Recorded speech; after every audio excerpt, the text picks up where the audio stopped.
John Helmholdt is with us. He is the Director of Communications and External Affairs for Grand Rapids Public Schools. Good morning to you. Hi, good morning, Michael Patrick. Does this feel like New Year's Day for you? You know it. This is we've been building up to this since school got out. It seems like we worked all summer long to get geared up for this day, so it's very exciting. There is some talk that some teachers are going to have classes bigger than they're used to because of budget cuts, and some facilities are going to be different than last year. Or anything notable in the Grand Rapids area, for instance? No, actually, because of the early retirement, we actually pretty much all of the teachers that were laid off were actually called back, thanks in large part to that early retirement. So, really, no changes for us. Certainly not in class sizes. However, we do have our new blended model that we're incorporating at high school, as well as our elective hubs. Which is something that is certainly new, and we'll have to work through these first couple of weeks to iron out some of the kinks, but we're certainly looking forward to it and prepared for it. What's the blended model? The blended model is where we're incorporating traditional instruction with more technology and online education, where, again, you will still have a teacher and actually more adults in the room, but students will be using technology like online websites like Hippocampus, something that my wife, who's a fourth grade teacher in Allendale, uses with her fourth grade students. This is something that we're actually going to be using with our high school students. So it's not an uncommon practice across the state, but it is something that's new for Grand Rapids Public Schools. And the elective hub, is that what you called it? What's that? That's correct. At one point, we have 4 comprehensive high schools, for example. Each one had their own marching band, or each one had their own debate. Well, we struggled to field enough students to really have an adequate and a good quality team. So what we've done is created elective hubs where one school will serve as the base hub for those particular electives. So there's actually 5 different hubs. One's for performing arts, one's for kind of debate and mock trial, another one is for theater and orchestral arts, things like that. And it's something that where students from one school will have 3 days during the week. They'll be transported from one school over to the elective hub, where they'll spend 90 minutes working on their particular elective.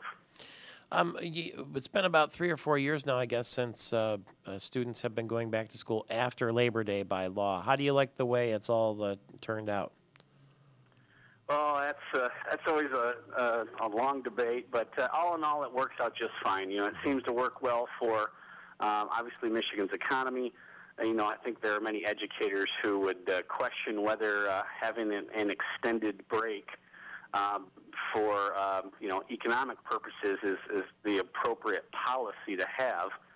It seems like decisions around education should be based on what's best for the children, not necessarily what's best for the economy or for businesses. However, we've adjusted. It seems to work just fine. GRPS, we actually have 5 year-round schools that started about mid-August. So, we have those choices. So some students and parents may prefer an extended year calendar. We have that. We also have the traditional calendar that starts after Labor Day. What do you think is the biggest challenge facing teachers these days? I think the class size is certainly one of them. I think having parental and community engagement is probably one of the biggest issues, particularly if with districts like GRPS, where you have a larger urban population. Our parent participation rates really drop off after elementary school. Middle school, they start to drop. In high school, they fall off the cliff. And so the teachers really, I think, need more help from the parent, from the community, whether it's lending an hour in the classroom, or it's volunteering in the office to help out, or it's, supporting the athletic boosters and trying to get out there and be cheerleaders for those student athletes. That kind of support from the community, that affirmation from the community is much needed, not just for our teachers, but also for the children. Okay, I guess it's all exciting and new when they're in first grade and second grade and you come to the parent-teacher conferences and that sort of thing. What you're saying is as it becomes more routine and they get older, parents are less interested. Yeah, there's actually a direct correlation. If you look at our MEP scores and the educational achievement levels, in elementary we have a high parent participation, we have high MEP scores, But then by middle school, it starts to kind of plane off a little bit. And then by high school, we really do see it drop. And it's as I've heard our superintendent say, everyone likes to work with the cute, cuddly, compliant elementary school kids. Yeah. It's when they start to get older and hit adolescence and become young adults, they're a little bit more difficult to work with.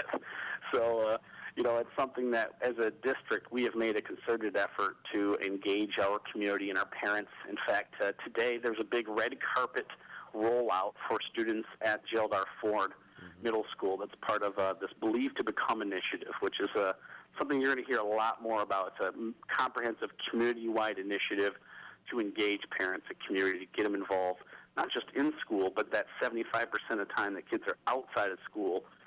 That plays a huge role in a student's ability to achieve and to reach that high school graduation and beyond. So I think you'll hear more about that, but parents and community members, whether you have kids or not, visit your local school and ask about how you can volunteer, because it's about preparing these children for the future, and it's the most important thing facing our communities. What a great idea. Thank you very much for being available this morning. I know it's a busy day for you, and we'll keep in touch throughout the year. All right, sounds good. Thanks. John Helmholdt is rolling out the red carpet today for the students and the parents at the Grand Rapids Public Schools and schools across the state.